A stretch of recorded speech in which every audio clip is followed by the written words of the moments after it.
په بخاری شریف کې حضرت عبدالله بن عمر رضی الله عنه یو حدیث مبارک نقل کړي. فرمایي چې یو پیره نبی علیه الصلاۃ والسلام موږ له د ماسخوتن مونځ وکړو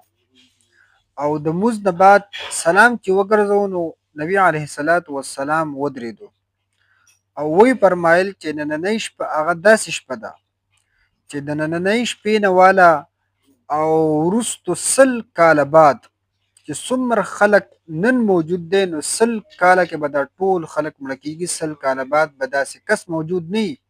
چې اوس دی ژوندی دی. یعنې په 100 کاله کې به دا ټوله دنیا چې څومره خلک به د ځمکه موجود دی 100 کاله وروستو به دا نه وي. یعنې په 100 کاله کې به دا خلک ټول ختمیږي او نوی خلک به هغه را پیدا کېږي. نو که تاسو سوچ وکئ د دنیا ته چې دا دنیا د یو کس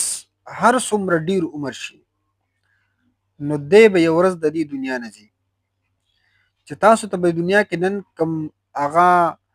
مال کاری، کم دولت کاری، کم هغه ځمکې او جایدادونه او دا څومره مال او زینت چې تاسو ته ښکاري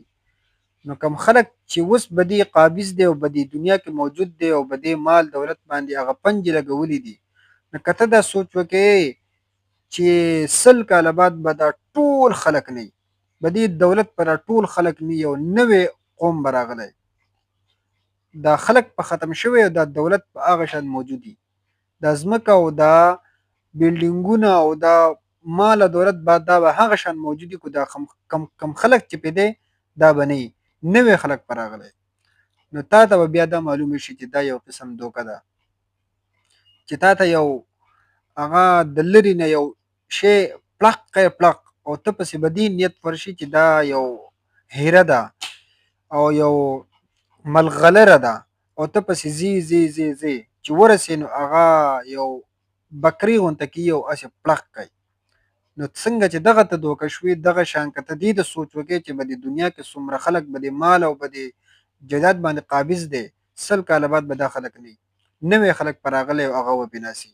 نو دا به تا ته یو دوکه ښکاره شي.